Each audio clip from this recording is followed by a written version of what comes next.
أعوذ بالله من الشيطان الرجيم قل هذه سبيلي أدعو إلى الله على بصيرة أنا ومن اتبعني وسبحان الله وما أنا من المشركين.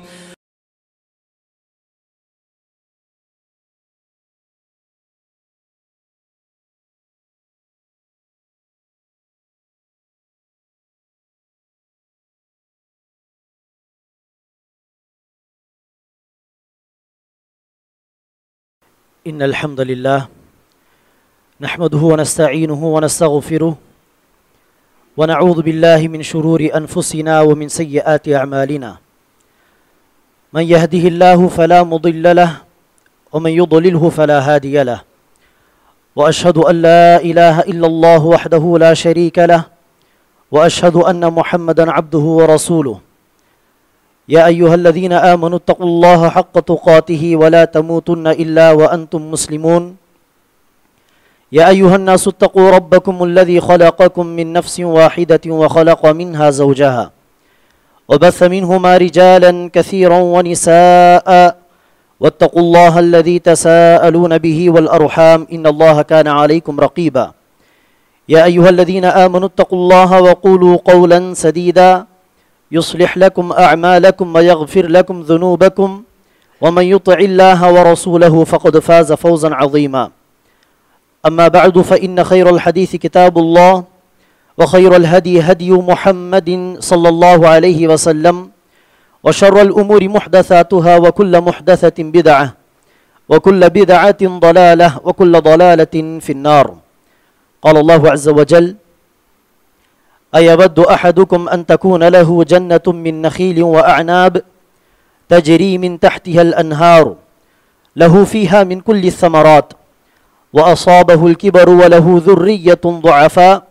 فأصابها إعصار فيه نار فاحترقت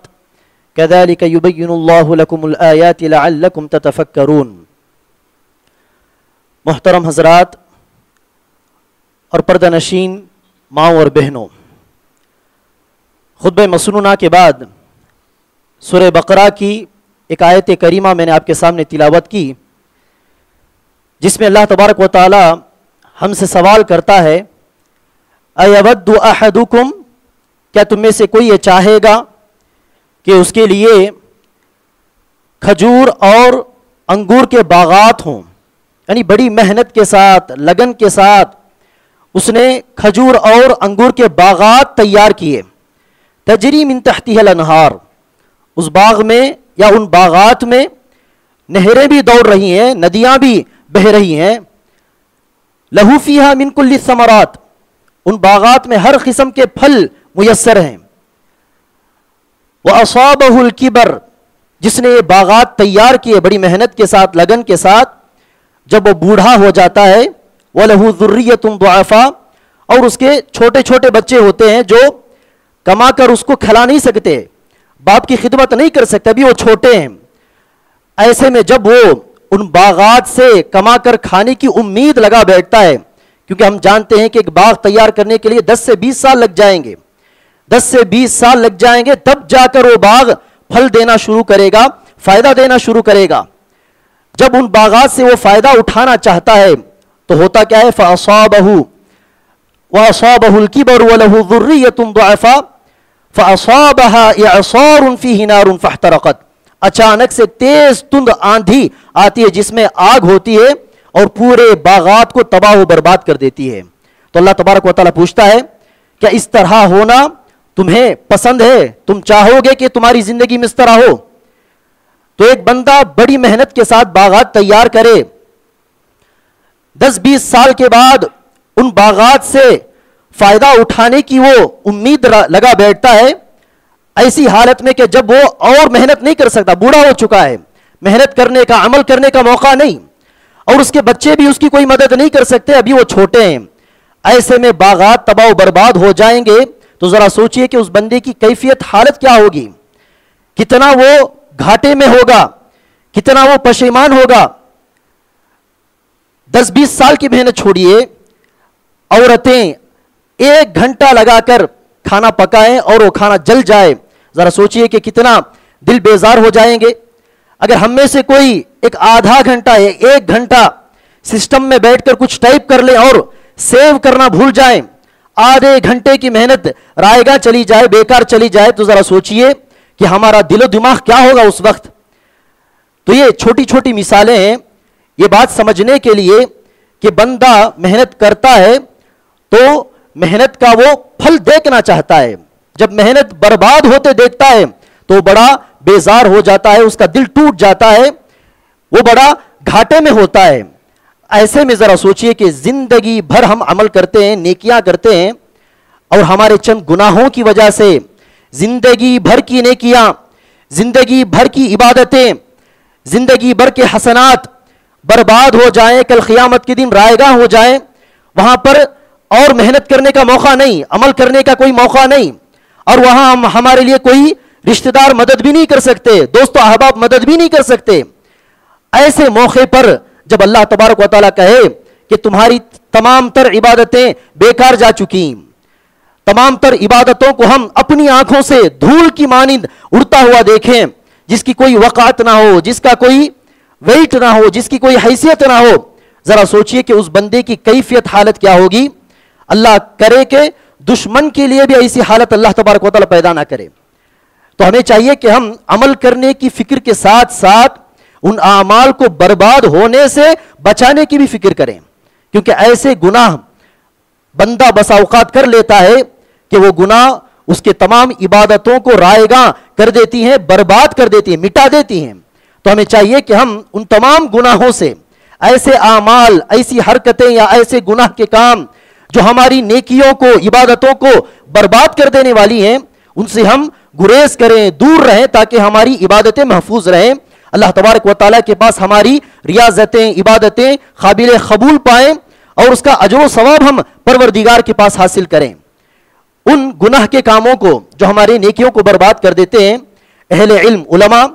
2 قسموں میں اس کو بانٹتے ہیں۔ پہلی قسم وہ جو کفریہ اعمال ہیں، وہ اعمال، وہ گناہ کے کام جس میں کفر کی ملاوٹ ہے، اور وہ گناہ کے کام جو ہمارے اعمال کو برباد کر دیتے ہیں جو غیر کفریہ ہیں، کفریہ اعمال نہیں لیکن پھر بھی وہ اعمال کو برباد کر دینے والے۔ تو سب سے پہلے کفریہ کام، کفریہ گناہ جس کی وجہ سے ہمارے تمام اعمال چاہے چھوٹے ہوں بڑے ہوں، نماز، روزہ، زکوٰۃ، تمام عبادتیں بیکار چلی جاتی ہیں، ان میں سے سر فہرست ہے شرک، اللہ تبارک و تعالیٰ کے ساتھ کسی اور کو شریک کرنا، اللہ تبارک و تعالیٰ کی ذات میں، اللہ تبارک و تعالیٰ کی صفات میں، اللہ تبارک و تعالیٰ کی ربوبیت میں، اللہ تبارک و تعالیٰ کی الوہیت میں کسی اور کو اللہ کا پارٹنر بنا دینا، شریک بنا دینا، ساجھی بنا دینا، یہ ہمارے تمام اعمال کو برباد کر دینے والے ہیں۔ اسی کی مثال اللہ تبارک و تعالیٰ نے سورہ بقرہ کی اس آیت میں بیان کیا کہ اس نے بڑی محنت کے ساتھ باغات کو تیار کیے، لیکن ایک آندھی آتی ہے اور تمام محنتوں کو برباد کر دیتی ہے۔ یہی مثال ہے ان مشرکوں کی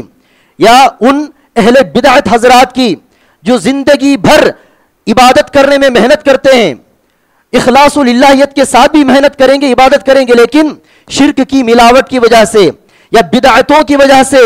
تمام اعمال برباد ہو جائیں گے۔ یہ انہی کی مثال بیان کی گئی آیت کے اندر۔ تو شرک ایک ایسا عمل ہے جو ہماری تمام عبادتوں کو برباد کر دیتا ہے۔ اللہ تبارک و تعالیٰ نے قرآن مجید کے 8ویں پارے میں آیت نمبر 80 پر 8 سے پہلے تقریباً 17 نبیوں کے نام ذکر کیے، ابراہیم، اسماعیل، اسحاق، موسیٰ، عیسیٰ، داؤد، سلیمان، اس طرح 17 نبیوں کے نام ذکر کیے، ان کی تعریف کی، اور اس کے بعد نیچے والی آیت میں 80 پر 8ویں آیت میں اللہ تبارک و تعالیٰ کہتا ہے وَلَوْ أَشْرَكُوا لَحَبِطَ عَنْهُمْ مَا كَانُوا يَعْمَلُونَ، اگر ان نبیوں نے، اگر ان رسولوں نے اپنی زندگی میں شرک کا کام کیا ہوتا، اللہ تبارک و تعالیٰ کے ساتھ کسی اور کو شریک کیا ہوتا، تو ان کے تمام اعمال برباد ہو جاتے ہیں۔ نبیوں کے تعلق سے اللہ تبارک و تعالیٰ ذکر کرتا ہے۔ سورہ زمر کی آیت میں اللہ تبارک و تعالیٰ ہمارے نبی کو، محمد صلی اللہ علیہ وسلم کو مخاطب ہو کے کہتا ہے لَإِنْ أَشْرَكْتَ لَيَحْبَطَنَّ عَمَلُكَ وَلَتَكُونَنَّ مِنَ الْخَاسِرِينَ، اے نبی اگر آپ بھی اللہ تبارک و تعالیٰ کے ساتھ کسی اور کو شریک بنا دیں گے تو آپ کے اعمال پورے کے پورے برباد ہو جائیں گے اور کل قیامت کے دن آپ گھاٹا اٹھانے والوں میں رہیں گے, نقصان اٹھانے والوں میں رہیں گے. تو ہمیں چاہیے کہ ہم شرک سے دور رہیں. اللہ کے نبی صلی اللہ علیہ وسلم کی زندگی میں یا نبوت ملنے سے پہلے, جس کو ہم جاہلیت کا زمانہ کہتے ہیں, اس زمانے میں ایک شخص تھے جن کا نام تھا عبداللہ بن جدعان. بڑے نیک صفت انسان تھے, بڑے با اخلاق تھے, لوگوں کی مدد کرنے والے, لوگوں کا غم سمجھنے والے, ہمدرد انسان. اس کی ایک مثال یہ ہے کہ انہوں نے اپنے گھر میں مکے کے بڑے بڑے لوگوں کو بلایا, ایک کمیٹی فارم کی جس کا نام تھا حلف الفضول یا کہ حلف المطیبین, جس میں اللہ کے نبی صلی اللہ علیہ وسلم بھی ایک ممبر تھے, ایک کارکن تھے. اس کمیٹی کا مقصد کیا تھا؟ مقصد یہ تھا کہ مکے میں ہم ظلم و ستم نہیں ہونے دیں گے, بیوہ عورتوں کی حفاظت کریں گے, یتیموں کے مال کی حفاظت کریں گے. ان اچھے کاموں کی وجہ سے انہوں نے کمیٹی فارم کی. جس کے گھر میں یہ کمیٹی فارم کی گئی وہ عبداللہ بن جدعان. ذرا سوچئے کہ کتنے با اخلاق انسان رہے ہوں گے. اللہ کے نبی صلی اللہ علیہ وسلم کے پاس عائشہ رضی اللہ عنہا آتی ہیں اور اس شخص کے تعلق سے, عبداللہ بن جدعان کے تعلق سے دریافت کرتی ہیں کہ اللہ کے نبی, یہ جو عبداللہ بن جدعان تھے وہ صلہ رحمی کیا کرتے, رشتوں کو جوڑا کرتے, غریبوں کو کھانا کھلایا کرتے اور بہت سارے اچھے کام کیا کرتے تھے. کہ تمام نیکیاں عبداللہ بن جدعان کو کل قیامت کے دن فائدہ پہنچائیں گی؟ اللہ کے نبی صلی اللہ علیہ وسلم نے جواب میں کہا نہیں. فَإِنَّهُ لَمْ يَقُلْ يَوْمًا قَطُّ رَبِّ اغْفِرْ لِي خَطِيَّتِي يَوْمَ الدِّينِ, کیونکہ ایک دن بھی عبداللہ بن جدعان نے یہ نہیں کہا کہ اے میرے پروردگار کل حساب و کتاب کے دن میرے گناہوں کو تو بخش دے, معاف کر دے. مطلب یہ ہوا کہ عبداللہ بن جدعان کا اللہ پر جیسے ایمان ہونا چاہے تھا ویسے ایمان نہیں تھا, بلکہ وہ بت پرست تھے. نام عبداللہ تھا, اللہ پر ایمان تھا, لیکن عبادت کا جب موقع آتا تو کعبۃ اللہ کے اندر اور اس کے اطراف 360 بتوں کی عبادت کرنے والوں میں سے ایک تھے عبداللہ بن جدعان. تو اس لیے ان کے شرک اور کفر کی وجہ سے تمام زندگی کی خدمتیں, نیکیاں, عبادتیں سب برباد. آج بھی ہم دیکھتے ہیں کہنے کو بہت سارے مسلمان, کلمہ گو مسلمان, کلمہ پڑھتے ہیں, نماز پڑھتے ہیں, زکوٰۃ دیتے ہیں, روزے رکھتے ہیں, عبادتوں میں خوب محنت کرتے ہیں, لیکن دیکھیے کیسے ان کی عبادتوں کے اندر, ان کے ایمان کے اندر شرک و کفر کی ملاوٹ ہے. چند دن پہلے میں نے ایک چھوٹا سا ویڈیو کلپ دیکھا, اس میں ایک شخص بیان کرتا ہے, دوران بیان, دوران خطابت وہ لوگوں کو دیکھ کر یہ من گھڑت روایت بیان کرتا ہے, من گھڑت کہانی بیان کرتا ہے کہ پتہ ہے کیوں رمضان کا چاند بسا اوقات 20/9 کو, بسا اوقات 30 تاریخ کو نظر آتا ہے. اصل مسئلہ یہ ہے کہ ایک شخص بیان کرتے ہیں کہ وہ غوث اعظم, جو غوث اعظم یا دستگیر کے نام سے یہ لوگ عبد القادر جیلانی رحمہ اللہ کو یاد کرتے ہیں. کہتا ہے کہ عبد القادر جیلانی کے پاس ایک بندہ گیا, جب دیکھا کہ عبد القادر جیلانی کے پاس ایک خوبصورت سا نوجوان بڑے خوبصورت لباس کو زیب تن کیے ہوئے کھڑا ہوا تھا, جیسے ہی یہ داخل ہوئے وہ نوجوان وہاں سے نکل گیا. تو اس شخص نے عبد القادر جیلانی رحمہ اللہ سے پوچھا کہ کون نوجوان ہے, بڑے خوبصورت لباس زیب تن کیا ہوا ہے, یہ کون ہے؟ عبد القادر جیلانی رحمہ اللہ نے کہا کہ یہ نوجوان نہیں, یہ انسان نہیں, بلکہ یہ چاند ہے, ہلال ہے. یہ 20/9 تاریخ کو میرے پاس آتا ہے اور پوچھتا ہے آج طلوع ہو جاؤں یا کل طلوع ہو جاؤں. میں اگر کہوں کہ 20/9 کو آج ہی طلوع ہو جاؤ تو 20/9 کو یہ چاند نظر آ جاتا ہے, اگر میں کہوں کہ نہیں کل نظر آنا تو 30 تاریخ کو چاند نظر آتا ہے. تو کیسا شرکی عقیدہ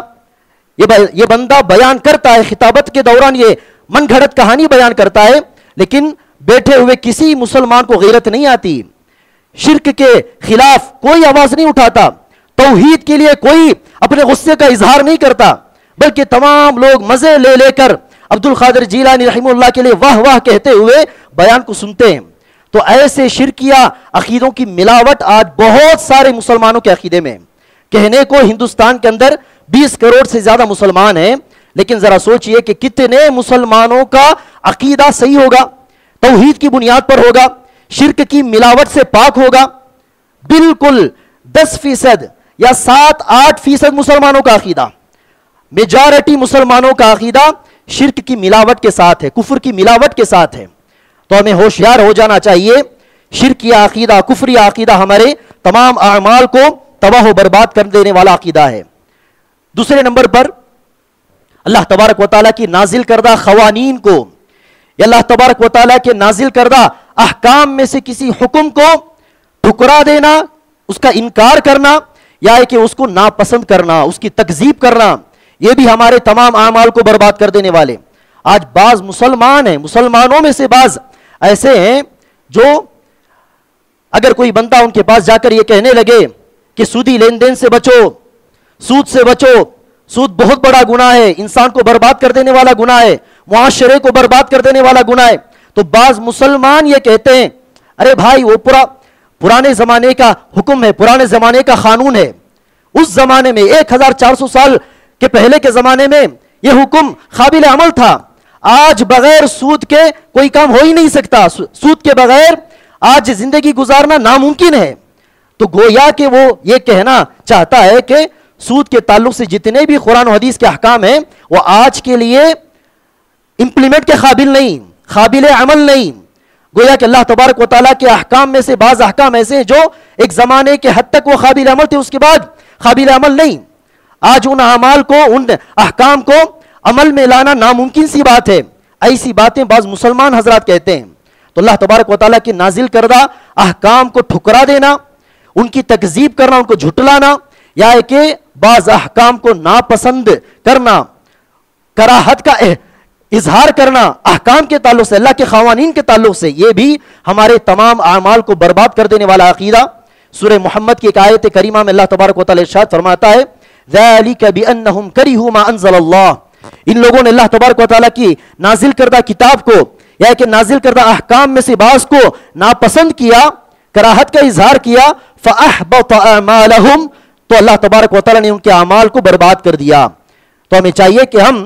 ہم عمل کریں یا نہ کریں یہ دوسری بات ہے، لیکن اللہ تبارک و تعالیٰ کے احکام میں سے کسی حکم کو ہم ناپسند نہیں کریں گے، جھٹلائیں گے نہیں، انکار نہیں کریں گے۔ ہاں عمل میں ہم لاتے ہیں یا نہیں یہ دوسرا مسئلہ ہے، لیکن اللہ تبارک و تعالیٰ کے ہر آیت پر، اللہ تبارک و تعالیٰ کے ہر حکم پر ہمارا ایمان ہونا بہت بہت ضروری ہے۔ اب کفریہ اور شرکیہ اعمال کو چھوڑ کر جو غیر کفریہ گناہ ہیں جو ہمارے اعمال کو برباد کر دیتے ہیں، ان میں سے ایک ہے ریاکاری، یعنی شہرت کے خاطر دوسروں کو دکھانے کے لیے، دکھاوے کے لیے عمل کرنا، عبادتیں کرنا۔ ہم سب جانتے ہیں، مشہور حدیث ہے، اللہ تبارک و تعالیٰ کل قیامت کے دن سب سے پہلے 3 لوگوں کو بلائے گا۔ یہ حدیث کی روایت سے پہلے ابو ہریرہ رضی اللہ عنہ کے حوالے سے آتا ہے کہ وہ ایک جگہ لوگوں کو حدیثیں سنا رہے تھے، اللہ کے نبی صلی اللہ علیہ وسلم کی حدیثیں، کہ باہر بستی سے ایک بندہ آیا، دیکھا کہ بہت بڑا ہجوم، بہت سارے لوگ ایک جگہ جمع ہوئے، کسی سے پوچھا کیا بات ہے، وہاں لوگ کیوں جمع ہیں اتنی زیادہ تعداد میں؟ کہا کہ وہاں پر ابو ہریرہ نامی ایک صحابی رسول ہیں، وہ لوگوں کو حدیثیں سنا رہے ہیں۔ کہا اچھی ایسی بات ہے، میں بھی ابو ہریرہ سے ملاقات کروں گا اور میں بھی تنہائی میں حدیثیں پوچھوں گا۔ سب لوگ چلے گئے تو ابو ہریرہ رضی اللہ عنہ سے ملاقات کی اور کہا میں بھی آپ سے حدیث پڑھنا چاہتا ہوں، مجھے بھی اللہ کے نبی کی کوئی حدیث سنا دیجئے۔ ابو ہریرہ رضی اللہ عنہ جہاں پر کھڑے ہوئے تھے قریب میں گھر تھا، ابو ہریرہ نے جیسے وہ گھر دیکھا تو ان کو ایک بہت اہم حدیث یاد آ گئی اور کہنے لگے ہاں ایک مرتبہ میں دوسرے دیگر صحابہ اللہ کے نبی صلی اللہ علیہ وسلم کے ساتھ اس گھر میں، اس صحابی کے گھر میں موجود تھے، تب اللہ کے نبی صلی اللہ علیہ وسلم نے کہا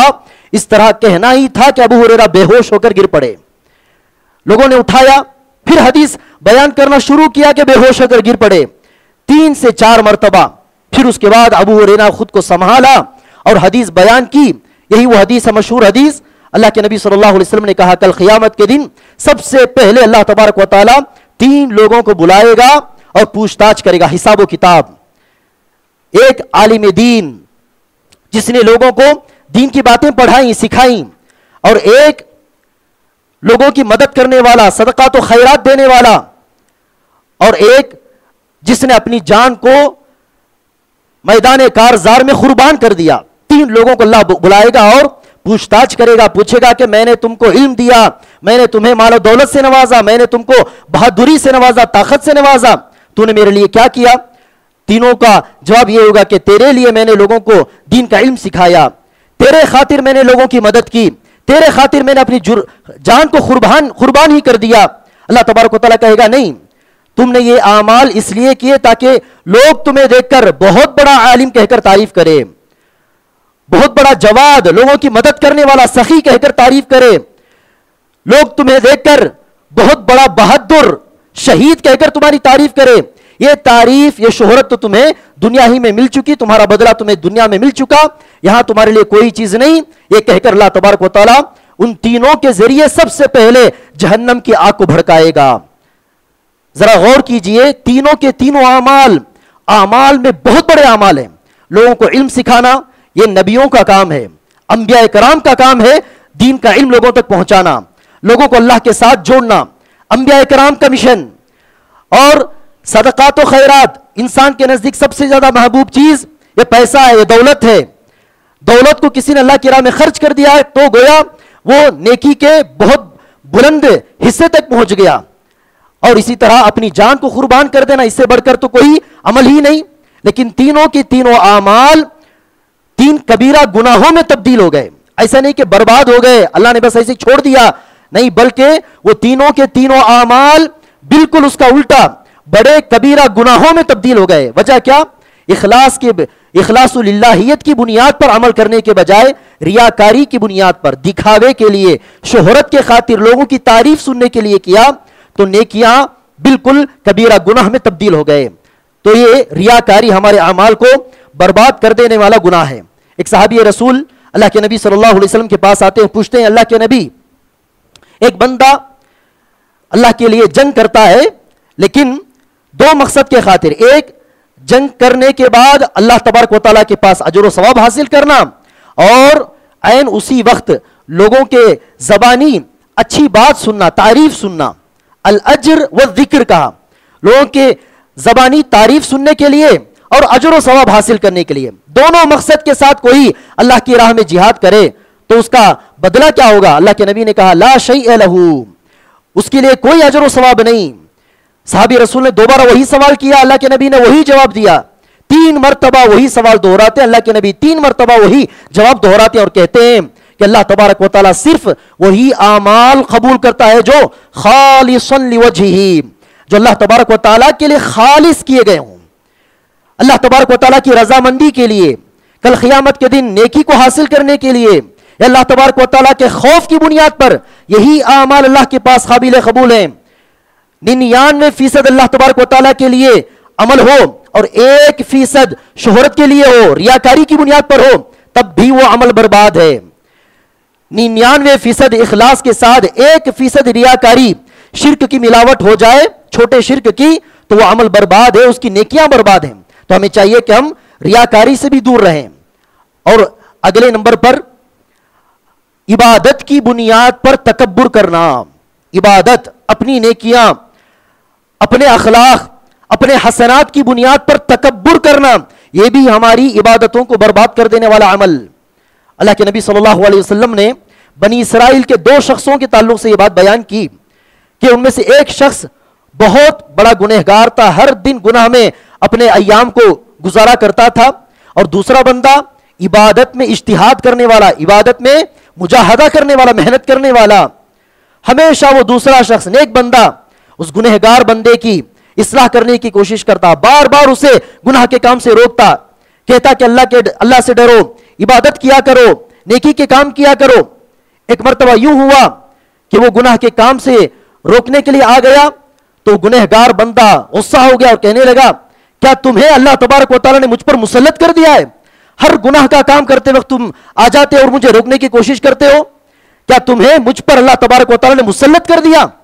تو اتنے میں وہ نیک بندہ غصہ ہو جاتا ہے اور کہنے لگتا ہے اللہ تبارک و تعالیٰ تیرے گناہوں کو معاف نہیں کرے گا۔ اللہ کے نبی صلی اللہ علیہ وسلم کہتے ہیں دونوں کا انتقال ہوا، اللہ تبارک و تعالیٰ نے دونوں کو اٹھایا اور اللہ تبارک و تعالیٰ نے اس نیک بندے سے دیکھ کر کہا، نیک بندے سے مخاطب ہو کر کہا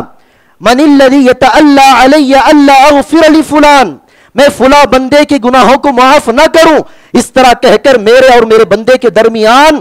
دخل دینے والا تو کون ہوتا ہے؟ یہ کہہ کر اللہ تبارک و تعالیٰ نے اس بندے کے تمام اعمال کو برباد کر دیا اور گنہگار بندے کے گناہوں کو اللہ تبارک و تعالیٰ نے معاف کر دیا۔ تو پتہ چلا کہ عبادت کی بنیاد پر تکبر کرنا، گنہگار بندوں کو دیکھ کر حقیر سمجھنا اور اپنی عبادتوں کی بنیاد پر، اپنے اخلاق کی بنیاد پر خود کو بہت بہترین آدمی سمجھنا، بہت متقی سمجھ کر دوسروں کی تذلیل کرنا، دوسروں کو نیچا دکھانے کی کوشش کرنا اور عبادت کی بنیاد پر تکبر کرنا، یہ ہماری عبادتوں کو برباد کر دینے والا گناہ ہے۔ تو ہمیں ہوشیار ہونا چاہیے، عبادت کرتے ہیں تو عاجزی پیدا کرنی چاہیے اپنے اندر، انکساری پیدا کرنی چاہیے۔ ہاں، گنہگار بندوں کی اصلاح کیجئے، اچھے انداز سے ان سے بات کیجئے، تنہائی میں جا کر نصیحت کرنے کی کوشش کیجئے، ایسا اظہار نہ کیجئے کہ گویا کہ آپ بہت بڑے نیک اور متقی ہیں اور سامنے والا جہنمی ہے،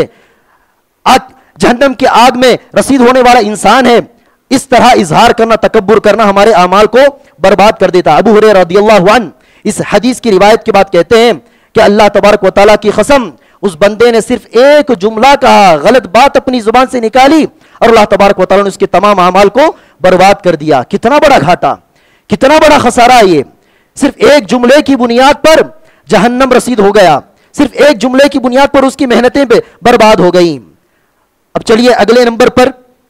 ہماری عبادتوں کو، ہمارے اعمال کو برباد کر دینے والا ایک اور گناہ ہے، تنہائی میں جا کر گناہ کے کام کرنا۔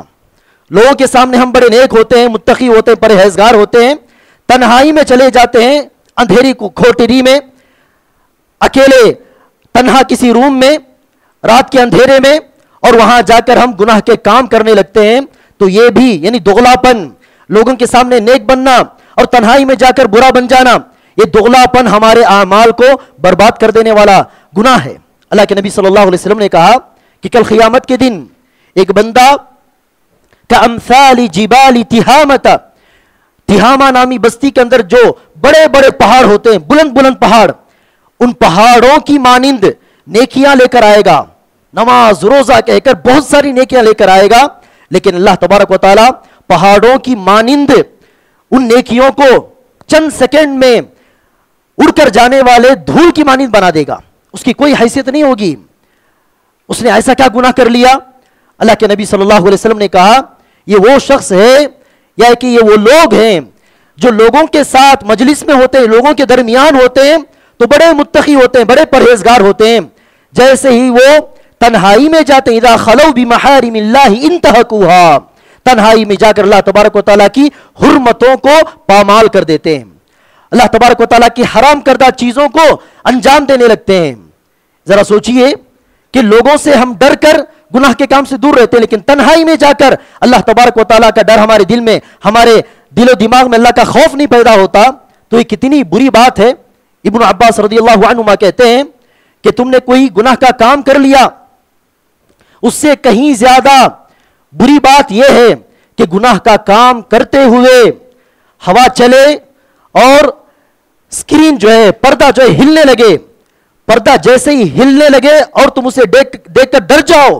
گھبرا جاؤ کہ پتہ نہیں کوئی آ جائے، پتہ نہیں کسی نے دیکھ لیا، تو اس طرح پردہ ہلنے کے بعد اگر تم ڈر جاؤ تو جو گناہ کا کام تم کرتے ہو اس سے کہیں زیادہ ایسے موقع پر ڈر جانا بہت بری بات ہے۔ شاید آپ نے ابن عباس کی بات سمجھی ہوگی، اگر کوئی بندہ تنہائی میں گناہ کا کام کرتا ہے تو گناہ کے کام سے کہیں زیادہ تنہائی میں گناہ کرتے وقت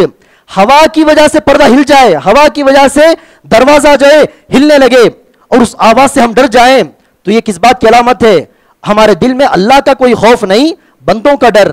پتہ نہیں کوئی اندر آ گیا، پتہ نہیں کسی نے مجھے دیکھ لیا۔ تو اللہ کے خوف کے جگہ ہمیں بندوں کا ڈر ہمارے دل میں بسا ہو تو یہ گناہ کے کام سے زیادہ بہت بری بات ہو گئی۔ تو ہمیں چاہیے کہ ہم تنہائی میں بھی نیک بنے رہیں، مجلس میں بھی نیک بنے رہیں۔ عمر بن خطاب رضی اللہ عنہ جب خلیفہ بنائے گئے اس وقت ابو بکر نے لوگوں سے مشورہ کیا، بڑے بڑے صحابہ سے مشورہ کیا کہ میں عمر کو خلیفہ بنانا چاہتا ہوں، تمہاری رائے کیا ہے؟ تو عثمان رضی اللہ عنہ نے اور عبد الرحمن بن عوف دونوں نے ایک ہی جواب دیا، کہا کہ آپ بالکل عمر بن خطاب کو خلیفہ بنا سکتے ہیں، وہ اس کے قابل ہیں۔ کہا کہ ان کی تنہائی کی زندگی مجلس کی زندگی سے کہیں زیادہ اچھی ہے۔ ہم میں سے اکثر لوگ ایسے ہیں جو مجلس میں ہماری زندگی بڑی نیکی کی زندگی ہوتی ہے، بزرگی کی زندگی ہوتی ہے، تنہائی میں جانے کے بعد پتہ چلتا ہے کہ ہم کتنے برے ہیں۔ تو ہمیں چاہیے کہ ہم اپنے اندر اخلاص پیدا کریں۔ اخلاص کی سب سے بڑی علامت یہ ہے کہ جو زندگی ہماری مجلس میں ہو وہی زندگی تنہائی میں بھی ہو، یہی اخلاص کی سب سے بڑی علامت۔ تنہائی میں ہم برے ہیں، مجلس میں ہم سب سے نیک ہیں تو یہ منافقت کی علامت ہو گئی،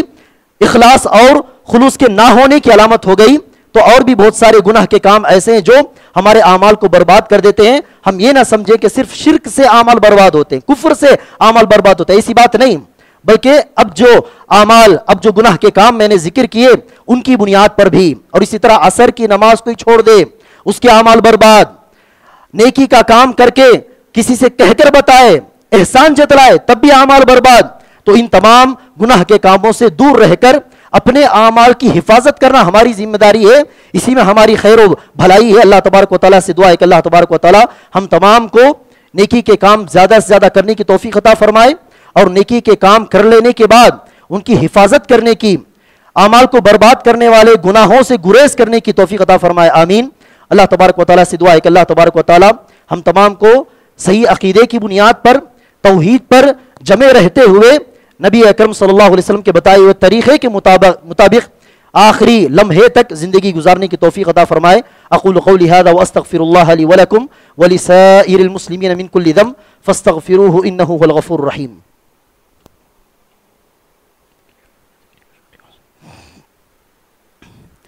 الحمد لله رب العالمين والصلاة والسلام على اشرف الانبياء والمرسلين نبينا محمد وعلى آله واصحابه اجمعين وعلى من تبعه بإحسان إلى يوم الدين اما بعد۔ محترم حضرات، ایک اچھے مسلمان کی، ایک اچھے مومن کی یہ علامت ہوتی ہے کہ وہ دنیاوی زندگی کے فکر سے زیادہ، دنیاوی زندگی میں اہتمام سے زیادہ عبادت کے معاملے میں اور آخرت کے معاملے میں اہتمام کرے، فکر کرے، اپنی کوششوں کو صرف کرے، اور ساتھ ہی ساتھ اپنے اعمال کی حفاظت کی بھی وہ فکر کرے، اپنے اعمال کی قبولیت کی بھی فکر کرے۔ صحابہ کرام، انبیاء کرام عمل کرنے کی بھی فکر کیا کرتے، اور عمل کر لینے کے بعد ان اعمال کی حفاظت کی بھی فکر کیا کرتے، اور ان اعمال کی قبولیت کے لیے اللہ تبارک و تعالیٰ کے پاس ہمیشہ دعا کیا کرتے کہ کہیں میری تمام محنتیں بیکار نہ چلی جائیں، اللہ کے پاس اس کا اجر و ثواب میں کھو نہ دوں، اس لیے ہمیشہ دعا بھی کیا کرتے۔ تو ہمیں چاہیے کہ ہم اعمال کو برباد کر دینے والے گناہوں سے دور رہیں، اور اللہ تبارک و تعالیٰ سے ہمیشہ دعا کرتے رہیں کہ ربنا تقبل منا انک انت السمیع العلیم،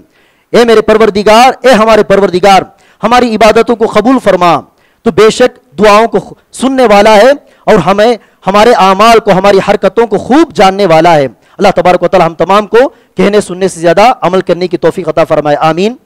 ربنا ظلمنا انفسنا وان لم تغفر لنا وترحمنا لنكونن من الخاسرين ربنا آتنا في الدنيا حسنة وفي الآخرة حسنة وقنا عذاب النار اللهم اقسم لنا من خشيتك ما تحول به بيننا وبين معاصيك ومن طاعاتك ما تبلغنا به جنتك ومن اليقين ما تهون به علينا مصائب الدنيا اللهم لا تجعل الدنيا أكبر همنا ولا مبلغ علمنا ولا تسلط علينا من لا يرحمنا اللهم آت أنفسنا تقواها وزكها أنت خير من زكاها أنت وليها ومولاها اللهم صل على محمد وعلى آل محمد كما صليت على إبراهيم وعلى آل إبراهيم إنك حميد مجيد اللهم بارك على محمد وعلى آل محمد كما باركت على إبراهيم وعلى آل إبراهيم إنك حميد مجيد سبحان ربك رب العزة عما يصفون وسلام على المرسلين والحمد لله رب العالمين۔